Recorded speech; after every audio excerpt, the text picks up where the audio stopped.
एक आदमी सुबह सुबह अपने एक दोस्त के घर में जाता है और जाने के बाद उन अपने दोस्त के घर वालों को बुलाने की कोशिश करता है।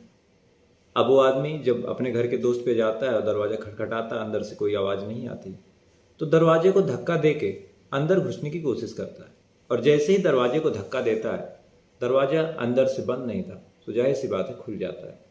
अब वो आदमी जब अंदर जाता है और अपने दोस्त को आवाज़ देता है, तो अंदर जाने के बाद जब वो नज़ारा देखता है, अंदर का जो मंजर देखता है, उसे देखने के बाद उस आदमी की, उस व्यक्ति की आंखें फटी की फटी रह जाती हैं। दरअसल जिसके घर में वो आदमी गया था, अपने दोस्त के घर में जो आदमी गया था, उस घर के सभी लोगों का बड़ी ही निर्दयता के साथ, बड़ी ही जालिम तरीके से सबका कत्ल कर दिया गया था। और कातिल ने सबके सरों को डंबल से, किसी भारी चीज़ से कुचल दिया था। अब ये नज़ारा जब वो आदमी देखता है, तो देखने के बाद पुलिस को फ़ोन कर देता है और घबरा के सारी बात बताता है। अब पुलिस आती है, मौके पे जांच पड़ताल करती है और जांच पड़ताल के दौरान सारे सबूत, सारे सुराग इकट्ठा करती है। उसके बाद कार्रवाई को आगे बढ़ाती है, लोगों से पूछताछ करती है, सारी चीज़ करती है। लेकिन इस घटना के लगभग 10 साल से ज़्यादा हो गए हैं, वक्त बीत गया है। लेकिन 10 साल से ज़्यादा के इस लंबे दौर में, लंबे वक्त में पुलिस को कोई भी ऐसा सुराग, कोई भी ऐसा सबूत नहीं मिला जिससे वो किसी कातिल को पकड़ पाए। हालांकि एक कातिल पकड़ा भी गया जिसने खुद कहा कि मैं इस घटना में इन्वॉल्व था, इस घटना में शामिल था। इसके बावजूद भी पुलिस को उस आदमी के सबूत उस जगह पे मिले ही नहीं जिससे पुलिस ये मान सके कि ये आदमी इस घटना में शामिल था। लिहाजा उसे भी 1-2 महीने के अंदर ही पुलिस खुद ब खुद छोड़ देती है। तो आदाब, नमस्कार, जय हिंद, वंदे मातरम। मैं आपका अपना ठाकुर प्रखर सिंह। आज मैं जिस कहानी के साथ, जिस सच्ची घटना के साथ हाजिर हुआ हूँ, इस कहानी को, इस घटना को हमारे देश में जितने भी अनसॉल्व मर्डर हुए हैं, कई ऐसे खून हो जाते हैं, कई ऐसे कत्ल हो जाते हैं जिनको पुलिस आज तक सुलझा नहीं पाई। जैसे एक आरूसी मर्डर केस था और ऐसे कुछ और हुए हैं। उन्हीं में से एक योगेंद्र सिंह, रेखा सिंह और रोजी सिंह, ये 3 लोगों का मर्डर उनके घर में ही हो जाता है। पुलिस जांच पड़ताल करती है, एक आदमी पकड़ा भी जाता है, खुद अपना गुनाह कबूल करता है। उसके बावजूद भी उस आदमी के खिलाफ पुलिस को ऐसा कोई सबूत, कोई ऐसा साक्ष्य, कोई ऐसा तथ्य मिलता नहीं जिससे पुलिस उस आदमी के ऊपर अपना चार्ज स्टेब्लिश कर सके। तो अब सीधा चलते हैं आज की इस कहानी के ऊपर, इस अनसॉल्व मर्डर मिस्ट्री के ऊपर। लेकिन कहानी शुरू करो उससे पहले आपसे एक छोटा सा निवेदन कि अगर आप हमारे वीडियो पे नए हैं, हमारे चैनल पे नए हैं, तो वीडियो को लाइक कर लीजिएगा, चैनल को सब्सक्राइब कर लीजिएगा और एक कोई कमेंट, कोई सुझाव, कोई सजेशन अगर आप मेरे लिए देना चाहें, मेरे लिए करना चाहें, तो प्लीज़ कर दीजिएगा। और वीडियोस एक एक दिन के गैप पे आ रही हैं, चूँकि तबीयत काफ़ी ज़्यादा ख़राब है, बॉडी साथ नहीं दे रही, चीज़ें थोड़ा सा मुश्किल है, लेकिन प्रयास है कि 1-2 दिन में सारी चीज़ें ठीक हो जाएँ तो रोज़ आपको वीडियो मिलता रहे। तो अब सीधा चलते हैं आज की इस कहानी के ऊपर। तो इस कहानी की शुरुआत होती है दिल्ली के रोहिणी सेक्टर 17 से, जहाँ पे एक योगेंद्र सिंह अपने पूरे परिवार के साथ, और परिवार में उनकी एक वाइफ थी, एक बेटी थी, छोटा सा परिवार था लेकिन सुखी परिवार था, सबके साथ रहा करते थे। केमिकल का बिजनेस था, चारों तरफ नाम था, चारों तरफ रुतबा था, पड़ोसियों से भी अच्छे संबंध थे, सभी लोग इज्जत करते थे, ये सबकी इज्जत करते थे। और जो इनके परिवार का नेचर था, योगेंद्र के परिवार का नेचर था, ये धार्मिक काम, पूजा पाठ, इन सारी चीज़ों में बहुत विश्वास रखते थे।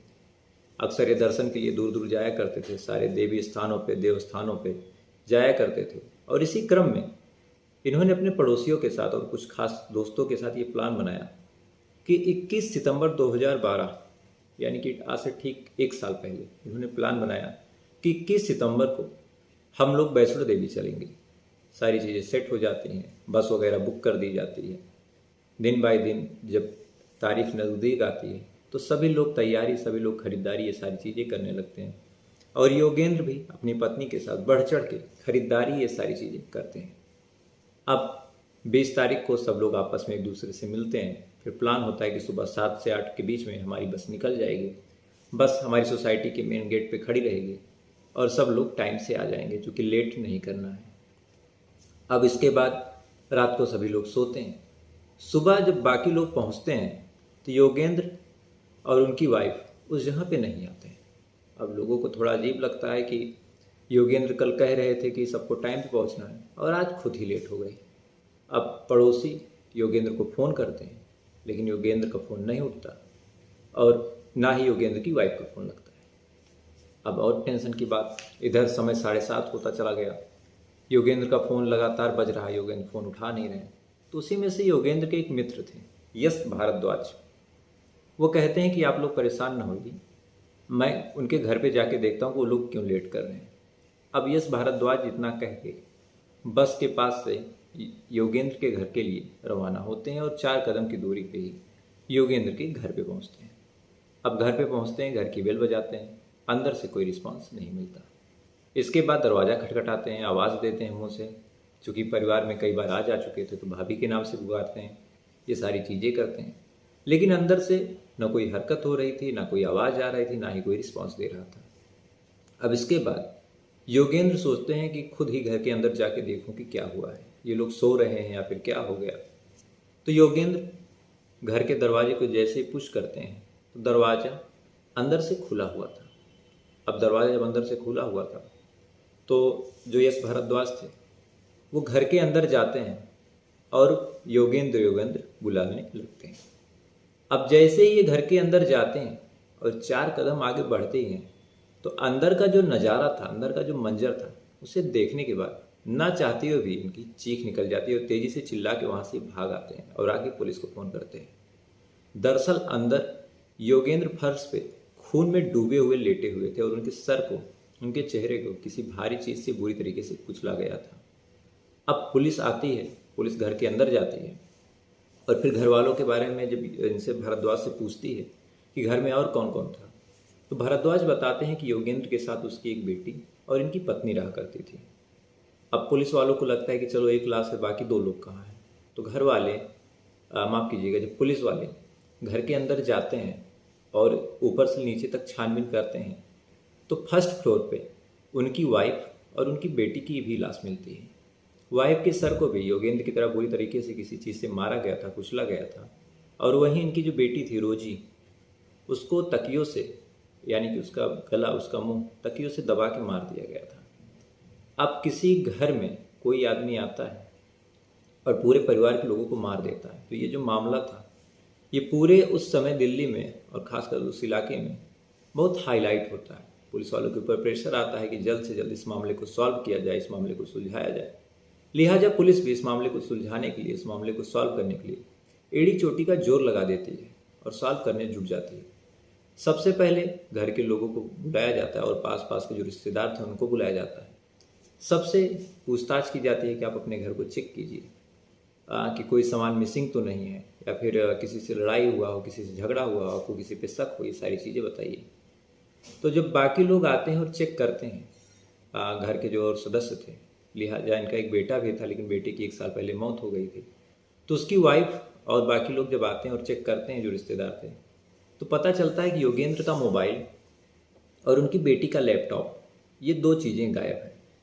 अब पुलिस को लगता है कि चलो मोबाइल को सर्विलांस पे लगा देंगे, अगर ये ओपन होगा तो हमें पता चल जाएगा, और अगर मोबाइल, लैपटॉप और कुछ पैसे वगैरह गायब हैं तो ये मामला जो है लूटपाट का है। पुलिस वाले जांच पड़ताल पे लगते हैं, मोबाइल को सर्विलांस पे लगाते हैं और बाकी चीज़ें पूछताछ, छानबीन करने में लग जाते हैं। अब समय बीतता जाता है, पुलिस वालों को इंतजार था कि वो मोबाइल का स्विच ऑफ कभी खुलेगा तो हम उस मोबाइल की लोकेशन को पता करेंगे और कातिल को पकड़ लेंगे। लेकिन कुछ दिन बीत जाते हैं, उस मोबाइल का स्विच ऑन होना कहीं से दिखाई नहीं दे रहा था। अब पुलिस वालों को फिर हवा खराब की, चलो हमें लगता था कि स्विच ऑन खुलेगा और केस सुलझ जाएगा, स्विच ऑन तो खुल ही नहीं रहा, तो अब क्या किया जाए। अब पुलिस वाले इनकी कॉल डिटेल खंगालते हैं कि शायद किसी से कोई झगड़ा हुआ हो, क्योंकि अगर मोबाइल चोरी और ये सेंधमारी की चीज़ें थी तो मोबाइल का स्विच ऑन हो जाना चाहिए था। लेकिन अगर स्विच ऑन नहीं हो रहा है तो इसका मतलब ये मामला चोरी का तो नहीं है, शायद कोई रंजिश हो, हमें गुमराह किया जा रहा हो। इसलिए अब इनकी कॉल डिटेल खंगाली जाती है कि किससे किससे बात हुई। तो सारी कॉल डिटेल में आसपास के 1-2 दिन के अंदर ही इनकी जो बात हुई थी बस आपस में एक दूसरे से, जैसे कहीं बाहर गए हो तो कॉल कर लिया, और इनकी एक दामाद से हुई थी। अब उस दामाद को भी बुलाया जाता है, उससे पूछताछ की जाती है, लेकिन उससे भी वहाँ कुछ ऐसा मिलता नहीं है जिससे दामाद के ऊपर शक किया जा सके। अब पुलिस वालों के ऊपर एक तरह से प्रेशर और बढ़ता गया। अब पुलिस वाले सोचते हैं कि अब हम यहाँ के डीएनए सैंपल्स को उठाएंगे और डीएनए के जरिए कातिल को पकड़ लेंगे। अब पुलिस की टीम फिर से घर पे आती है और क्राइम सीन को रिक्रिएट करती है। तो रिक्रिएट के दौरान जो चीज़ें निकल के सामने आई, जब पूरे परिवार वाले उसको सामने रख के सारी चीज़ें रिक्रिएट की गई, तो पता चला कि जिसने भी मारा है वो घर का जानने वाला था। चूंकि ना कहीं हाथापाई के निशान थे, ना ही दरवाज़ा तोड़ा गया। जिसने भी मारा उसने फ्रेंडली एंट्री ली, घर के अंदर आया। आने के बाद उसने चाय पी, चूँकि वहाँ पे चाय के 3 कप भी मिले थे। उसके बाद वो ऊपर गया। ऊपर जाने के बाद चूँकि बिना किसी फ्रेंडली एंट्री के, बिना किसी जानकार के, किसी अन्य व्यक्ति को नहीं पता था कि जिस बेटे की मौत 1 साल पहले हो गई थी और उसका कमरा 2nd फ्लोर पे है, कमरा बंद है, उसमें डंबल रखा हुआ है। यानी जिसने भी मारा उसको ये सारी चीज़ें पता थी और वो परिवार का बहुत खास था। और वो ऊपर गया, ऊपर से डंबल लिया। डंबल लेने के बाद सबसे पहले रोजी जो कि सो रही थी उसका गला दबाया, उसके बाद तकिए से उसका मुंह दबा के उसे मार दिया। उसके बाद वो 1st फ्लोर पे ही उसकी माँ, रोजी की माँ रेखा के पास गया। वो हल्का नींद में थी, हल्का जग रही थी। उसके सर पे डंबल से वार किया और उसे भी मार दिया। उसके बाद वो नीचे आया, नीचे आने के बाद योगेंद्र को मार दिया। उसके बाद वहाँ से चला गया।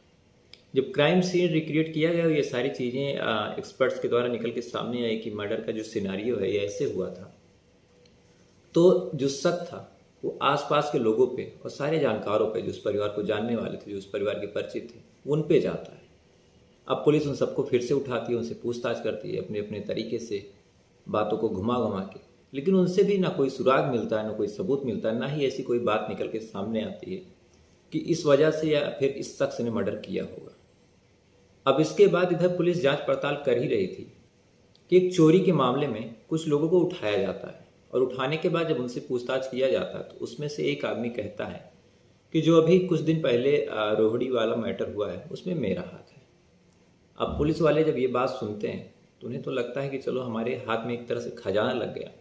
जिस मामले को हम इतने दिन से सुलझा रहे हैं, सारी चीज़ें कर रहे हैं, वो मामला सुधर गया, सुलझ गया। अब पुलिस वाले उससे फिर से पूछते हैं कि बताओ कैसे किया, कैसे हुआ। तो जब ये चीज़ पूछताछ की जाती है उस आदमी से, उस शख्स से, तो जो चीज़ें वो बताया, जो जानकारियाँ उसने दी, उसमें से कोई भी जानकारी इस परिवार के मर्डर से मैच ही नहीं कर रही थी। यानी घर का जो उसने लोकेशन बताया, जो सारी चीज़ें बताई, वो कोई भी चीज़ इस परिवार से, मर्डर करने के तरीके से, मर्डर वेपन से मैच ही नहीं कर रही थी। तभी पुलिस को लगा कि चाहे जो भी हो, चाहे ये सीन हम ही गलत रिक्रिएट किए हों, इसका अगर डीएनए ले लिया जाए, अगर इसका डीएनए घर में किसी चीज़ पे मिल जाए तो मर्डर सॉल्व हो जाएगा, मर्डर मिस्ट्री सॉल्व हो जाएगी। तो पुलिस वाले उस शख्स का डीएनए लेते हैं। डीएनए लेने के बाद घर में जो और डीएनए मिले उनसे जब मैच करवाती है तो डीएनए भी मैच नहीं होता। और जो 3 से 4 लोगों का डीएनए उस घर में मिला था, वो ना ही परिवार के किसी व्यक्ति से मिलता है, ना ही पड़ोसियों से। यानी एक आदमी के घर में 3 लोगों का मर्डर होता है।